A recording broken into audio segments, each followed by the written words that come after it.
So as the color guard, the Boston Fire Department's color guard enters into the plaza, we ask that you stand or put your hand over your heart, render respect for the flag.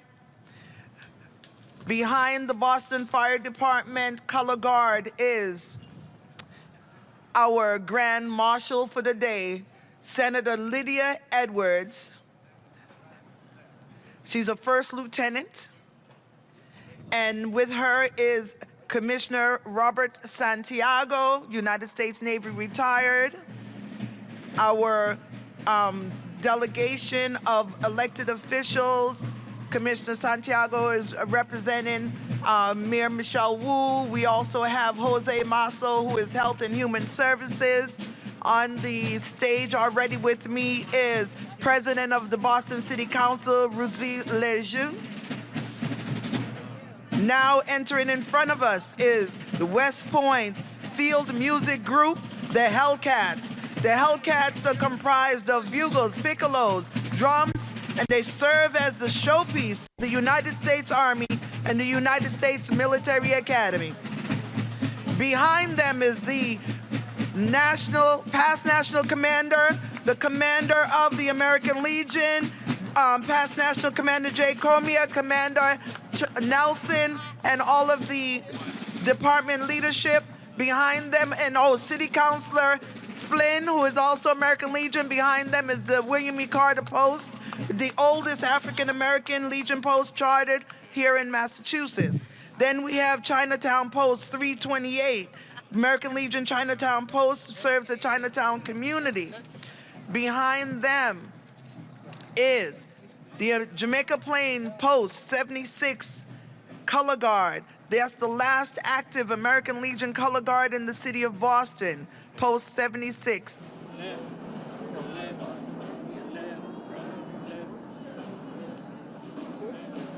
Next, we have the Veterans of Foreign War, Department of Massachusetts, District 5. The city of Boston has 4 posts, VFW 561, South Boston, 1018 in Dorchester, 2902 in West Roxbury, and 8772 in Dorchester. Next up, we have the 54th Regiment, Volunteer Infantry Regiment, and the 54th Reenactors, and the living legacy of the illustrious black soldiers who fought to preserve the Union and secure the rights of liberty and freedom for all Americans during the Civil War. All right, the Ancient and Honorable Artillery Company, the Ancient and Honorable Artillery Company of Massachusetts, the oldest chartered military organization in the Western Hemisphere, founded in 1637. Their headquarters right on the 4th floor of Faneuil Hall, where they have the Military Museum, which is open to visitors. Thank you to the Ancient and Honorable.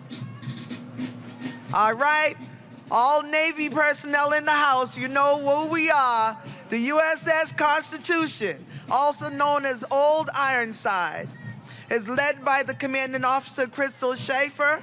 The USS Constitution is the oldest commissioned warship afloat in the world and is America's ship of state. She was launched here in Boston in 1797 and is now the United States Coast Guard base here in Boston, USS Constitution. Oh, and our Commissioner Santiago retired off of the USS Constitution.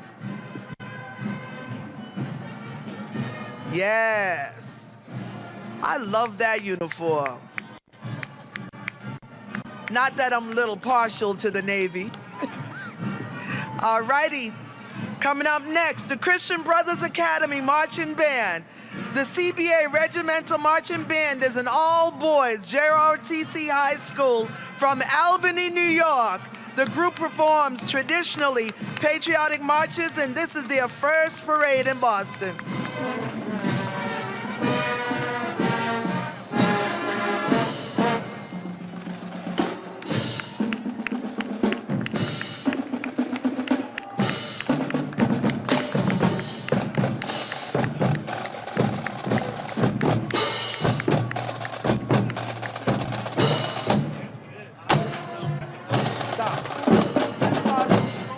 and behind them is the English High School, Army, JROTC. They're from English High, the oldest public high school in America.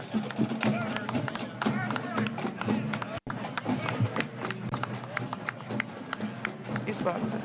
Right behind them is East Boston, JROTC program, and they're the largest character development and citizenship program for youth in the world. Its focus is reflected on mission statement to motivate young people to be better citizens.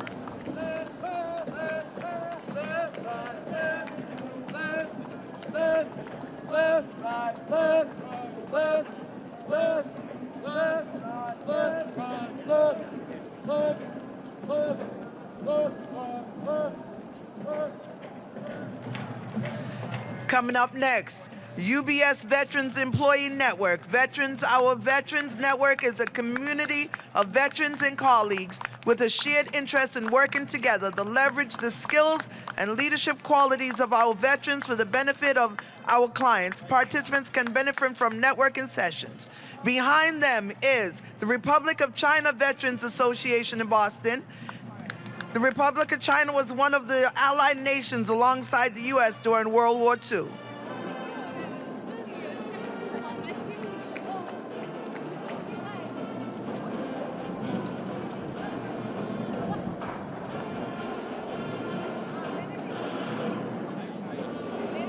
Okay, yep. KPMG LLP Veterans Business Resource Group partnered with the IAGB together. Thank you so much. Danvers High School Marching Band. The Danvers High Marching Band is proud to return to the Boston Veterans Parade for its third year. Last year, the band represented Massachusetts at the Pearl Harbor Memorial in Honolulu, Hawaii. The band enjoys playing for the city of Boston, and we thank those men and women who have served in the armed forces.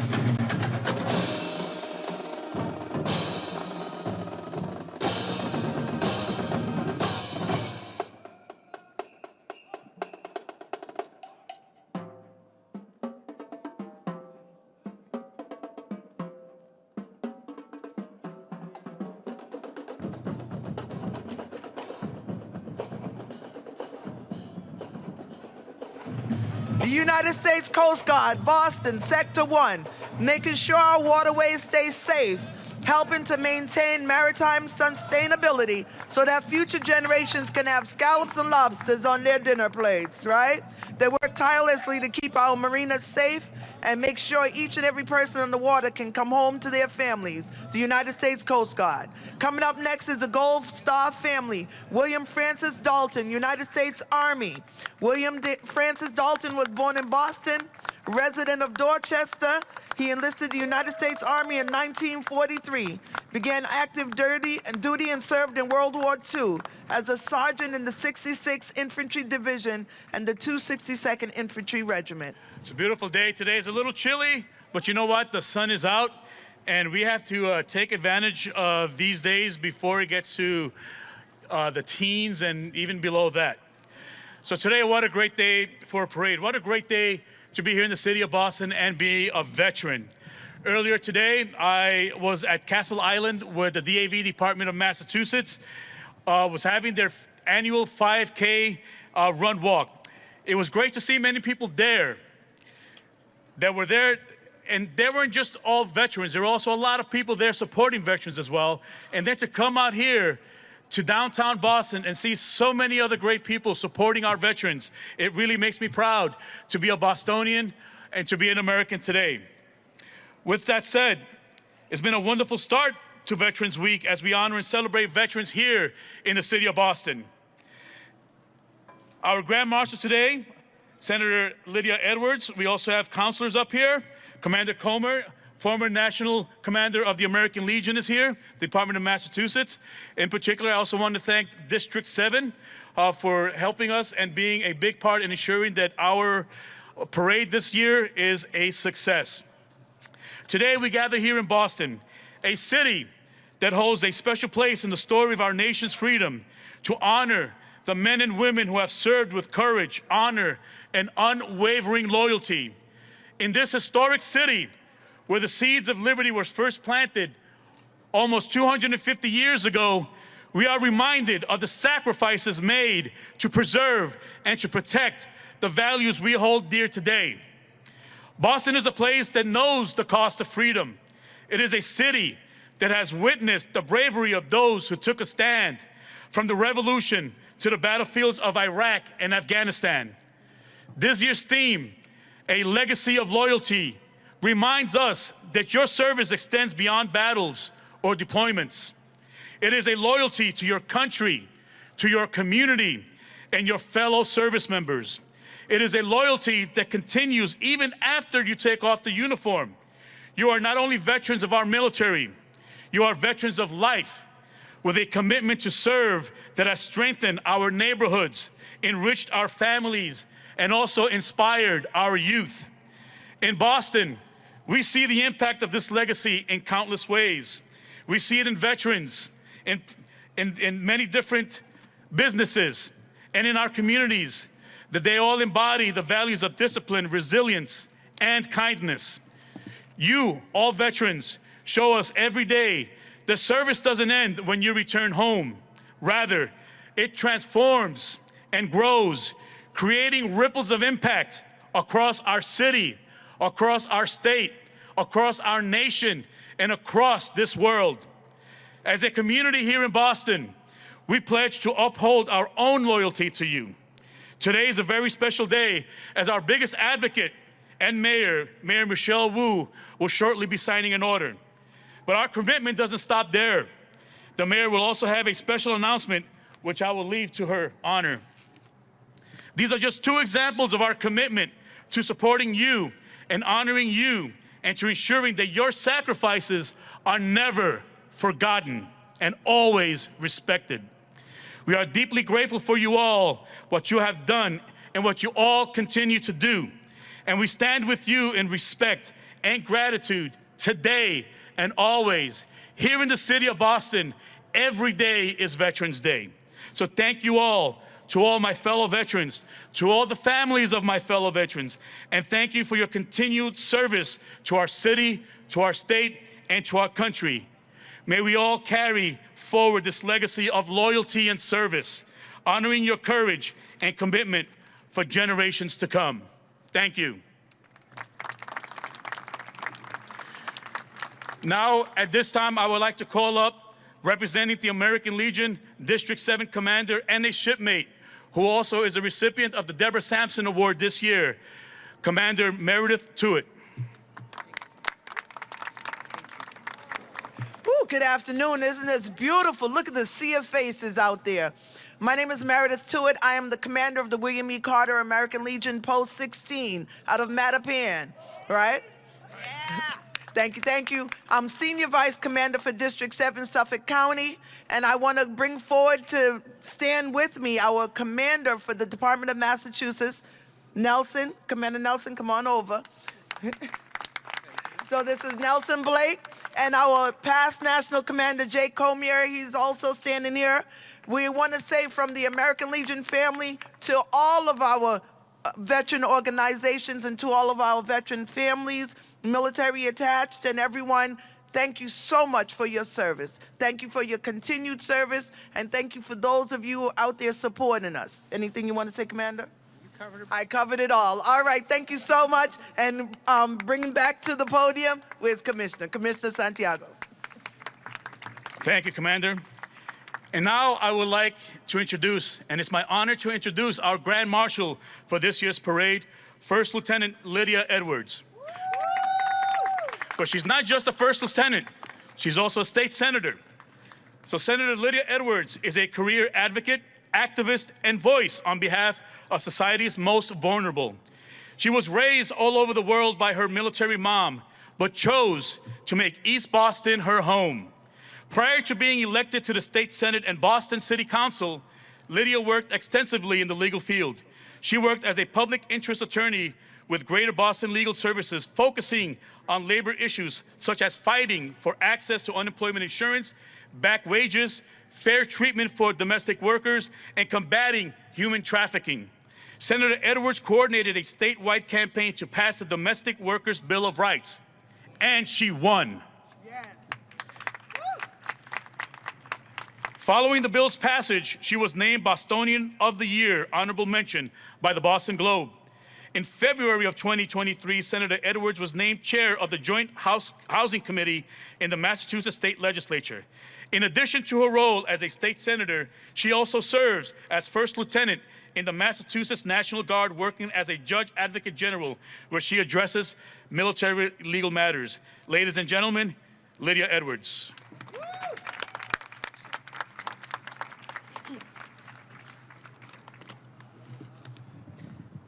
I apologize, my voice is a little bit off today. I hope you can hear me. My name is Lydia Edwards. Before I was any of those things, I was an Air Force brat. My mother served for 23 years in the United States Air Force. I can trace my family back to 1822 in this country. I know the names of the slaves, and I know my ancestors' histories.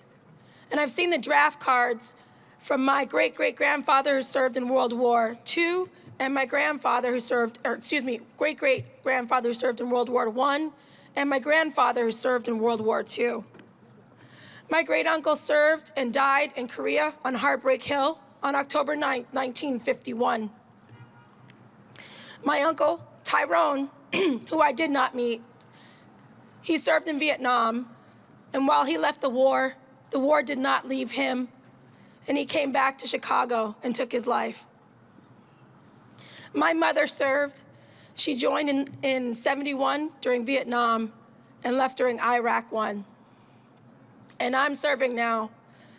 I joined just a year ago, but I want you to know that politics is new to my family, but service, as I've demonstrated, is not. It's what we do.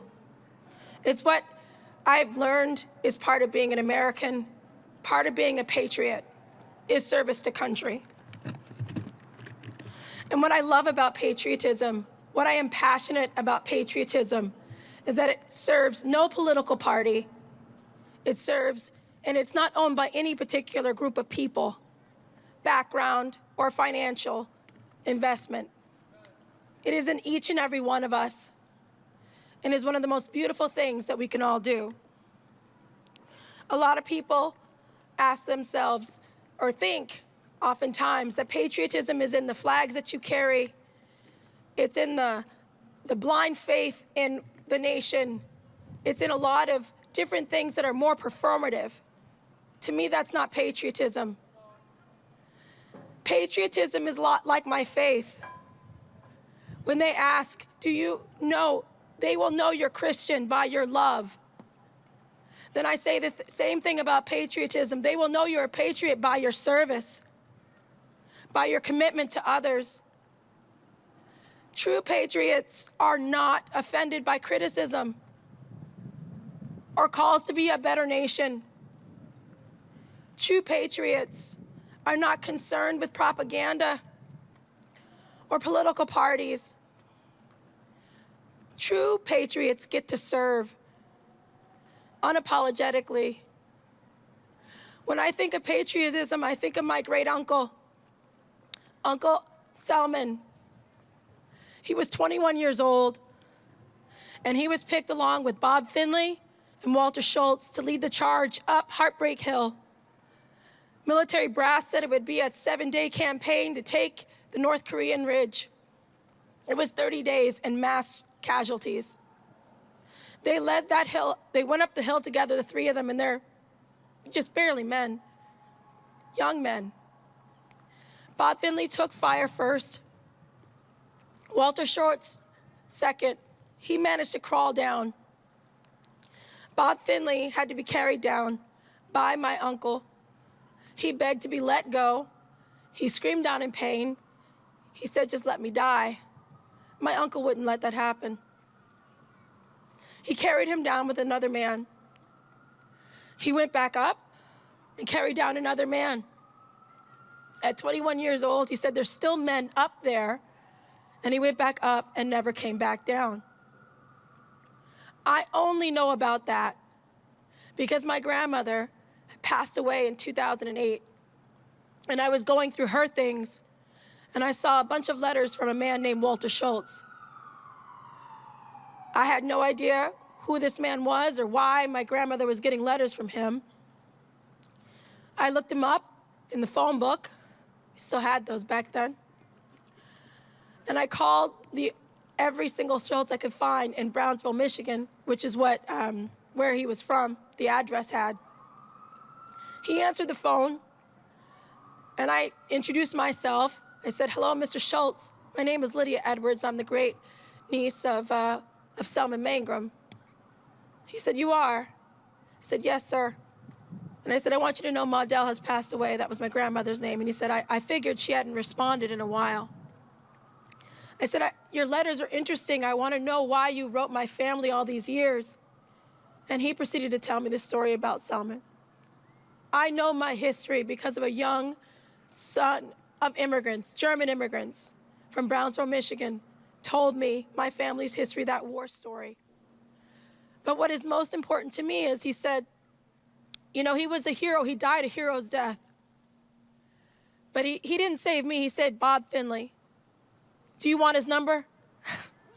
I said, "Yeah, I want his number." I called Bob, and Bob was surprised to hear my voice and know that I even existed. I said, "Bob, could you tell me what happened?" And he said, well, he talked about how he got injured, how it was 2 black men who carried him down, and how he wanted me to know, with tears coming, I can hear it in his voice, that he's lived a good life. He wanted me to know more than anything in the world. He has no idea why he lived and why Selma was taken.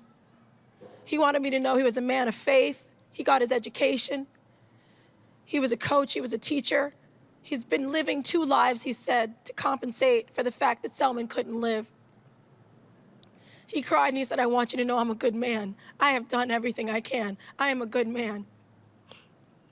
I said, "Sir, you don't need to say anything to me. I just wanted to know the history." He died a month later. I say this story because my great uncle was part of the military experiment of integration. It was the first time, formally, they allowed people of all colors to serve equally. He did not care the colors of his comrades when he went up that hill. He did not ask where they were from, what political party they had, what they supported for, who they supported for president. They were his people, and he was willing to die for them. So while some cynics may say he died for nothing, I think he died for what I am seeing right here in front of me. A beautiful nation of all colors and backgrounds, proud of itself, not perfect, but marching towards a more patriot nation. I want to thank so many people who came before me, the women veterans, the men, people of all colors, gays, lesbians, transgendered individuals who served this country, served it perfectly, served it with all that they had, some dying for this country because they love this country, while sometimes wondering if the country loved them. I want you to know patriotism is why we're all here today, and it comes in many forms. I'm proud to be a patriot. I'm proud to stand for this country and serve this country. I do that in my uncle's name. I do that for this country to be a better country. And I want to thank all of those veterans who have done that and made this a better country. So today, we celebrate them. We celebrate their sacrifice. We acknowledge the sacrifice is not only theirs, but their wives, their husbands, their children's as well. And to all of those who served and left the war, but the war didn't leave you, please know you are not forgotten as you struggle on your day-to-day. Your mental health is still something we need to be responsible for. I'll make this final component. Policy is everything, and patriotism and respect for our veterans needs to be reflected even more in our policies and how we treat them. One thing I'm proud of that we passed at the State House is a recent law that says that all affordable housing programs. In any city or town that opts in, 10% will be reserved for veterans only. Assuring that they have access to those vouchers, assuring that they have access to the affordable units and the first-time homeowner programs. All the cities have to do is opt in. That's what we do. So you can hear my voice is leaving, but my passion is still here. Thank you so much for this honor to be the Grand Marshal this year. I will continue to fight for veterans. I will continue to represent, and I will continue to fight to make sure that we have more patriots in this nation. Thank you.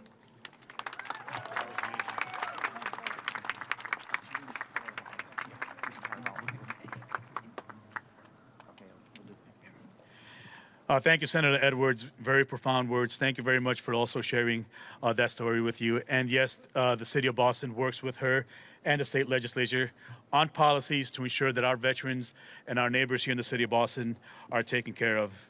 At this time, I would like to call up our City Council President, who also comes from a family of service members. I know her cousin very well, who happens to be a shipmate of mine. Ladies and gentlemen, I would like to call up here Rusi Lujan. Good afternoon, everyone.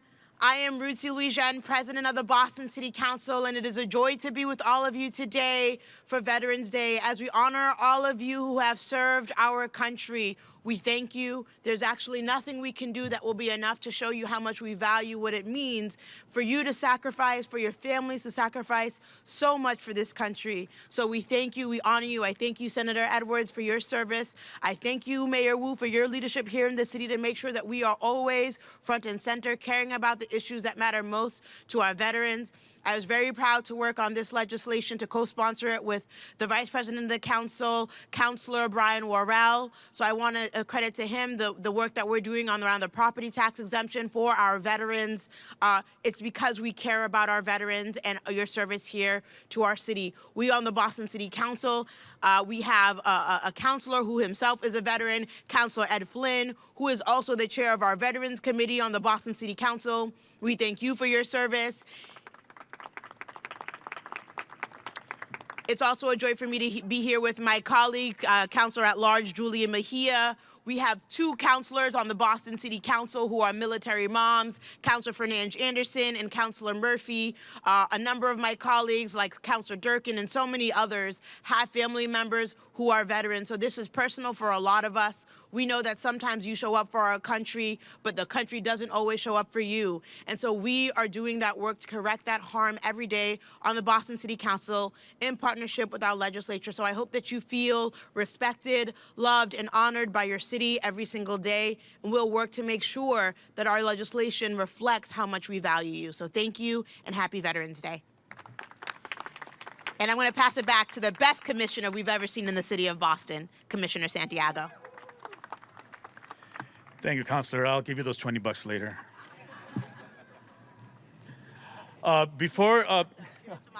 Give it to the chief. Good segue, actually. I wanted to also recognize our Chief of Human Services, Chief Jose Masso, who also comes from a family of service members. His grandfather served, coming up the ranks, as a matter of fact, at a time where it wasn't very prevalent in the Latino community. His grandfather came up from being a private in the Army and made it to major in the Army as well. So, Chief, thank you so much for your service as well. Now it is a true honor for me to introduce our #1 advocate here in the city of Boston for our veterans, our mayor, Mayor Michelle Wu.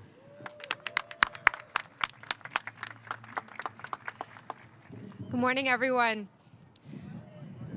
What an honor to be here with you year after year, but especially in this moment when we are all confronted with what more we can do in the needs that we hear in our communities and the depths of service that this community represents. Thank you so much to Commissioner Santiago and to our entire team in his office. We really strive to be best in class in Boston in addressing the veterans, military families, service members, and all in our city who have a heart of service. And so the work they do every day to make our services proactive and accessible. I'm so proud and I'm so thankful for all the hard work that you put in. Thank you so much to our colleagues here in elected office, Lieutenant Senator Edwards, who's an inspiration in every way. Thank you so much for taking the time to lead our parade and lead on so many initiatives across the Commonwealth. And City Council President Lujan, Councilor Mejia, Councilor Flynn, and all of our council colleagues for the work they do to advance legislation and stand up for the funding and the resources for our veterans and military families. I'm grateful to all of our first responders, military organizations, all the family members, Gold Star families, the active service members and leaders who are joining us up here on the dais and also out in the community.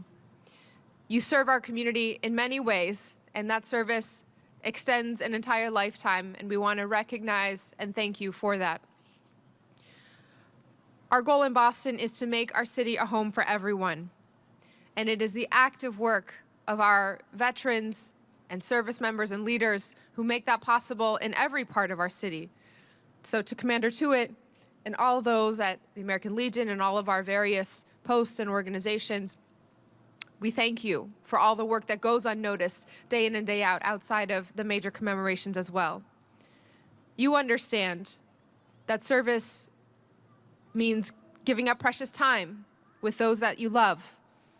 It means courage and selflessness and that willingness to risk everything to keep others safe.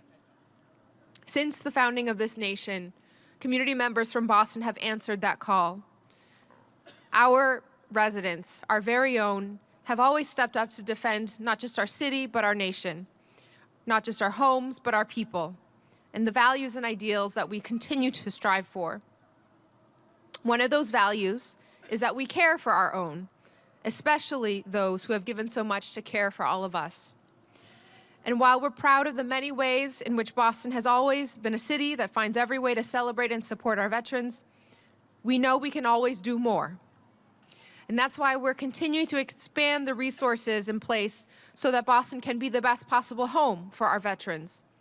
This past summer, under the Commissioner's leadership, our Office of Veteran Services launched its Bridge the Gap mini grant program, where nearly $100,000 in funding went to local organizations supporting our veterans and military community. This included free and discounted veterans memberships at the Charlestown YMCA, to helping the Heroes Haven Project provide furniture, food, and health services to veterans in South Boston and beyond. And we'll be accepting applications for the second round of the Bridge the Gap mini grant funding starting next week. The goal is to provide twice as much funding as we did the first time around. So, if you're part of a veteran serving organization or you know someone who is, please make sure they know about this and have the opportunity to apply or reach out to our Veteran Services team so that we can help support and expand the critical work that you're doing. And finally, today I'm proud to sign an order that will adjust the property tax exemption for Boston veterans to help them save more money in the face of inflation and to give that just little bit of extra cushion that is much needed. I want to thank Governor Healy and all of our colleagues at the State House, Senator Edwards, all the members of the Boston delegation, and in the Massachusetts Executive Office of Veteran Services for clearing the way so that Boston and cities and towns across the Commonwealth could make this adjustment through the HERO Act. And thank you so much to Council President Ruti Lujan and Councilor Brian Worrell and all our colleagues for sponsoring the order and then voting it through unanimously. We all share the priority of making our city more affordable for all of our residents, including and especially our veterans. Thank you for your service. Boston is blessed to be your home. And now I'd like to invite Commissioner Santiago to read the proclamation as we raise the flag.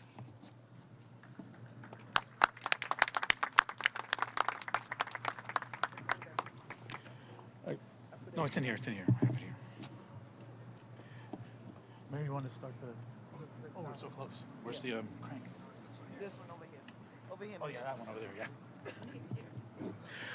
As we line up to get ready to raise the services veterans flag, I wanted to echo something from the mayor. She had mentioned the team at Office of Veteran Services. I could not have done this by myself. I could not be able to do all the great work that we do for our veterans without the team at the Office of Veteran Services. And they are all here today to ensuring that this parade that recognizes and honors our veterans run, and that's very impactful, and I believe it has been. So I wanted to, tell them thank you in a public setting for all of the work that they do for our veterans day in and day out. So if you could please join me in a round of applause for the members of the Office of Veteran Services. All right, at this time I am going to read the proclamation that orders the raising of the services flag here in City Hall Plaza. City of Boston proclamation. Whereas President Dwight D. Eisenhower signed the first Veterans Day proclamation in 1954, calling on our nation to pay appropriate homage to the veterans of all its wars who have contributed so much to the preservation of this nation. And whereas on November 11th, 2024, we recognize a legacy of loyalty and service, honoring the unwavering dedication of our veterans. This reflects the enduring commitment of those who have served in the United States Armed Forces, emphasizing their steadfast loyalty and selfless service to our nation. And whereas the City of Boston is home to over 20,000 veterans who have served our nation in times of both peace and conflict, many faced danger and fought for our way of life. And whereas through their selfless service, these dedicated neighbors who served in our armed forces have kept our city and our country strong and inspired generations who followed and proven their heroism time and again. And whereas we recognize and honor with gratitude and respect our neighbors who have served in our armed forces and sacrificed so much to protect our freedoms and our way of life. Now, therefore, Mayor Michelle Wu, Mayor of the City of Boston, do hereby proclaim the 11th day of November to be Veterans Day in the City of Boston. On this day, and in recognition of veterans, service members, and their families, the Mayor has ordered the Property Management Department to raise the United States Armed Forces flag on the third flagpole here on City Hall Plaza in place of the City of Boston flag. Signed, Mayor Michelle Wu, Mayor of Boston, November 9th, 2024.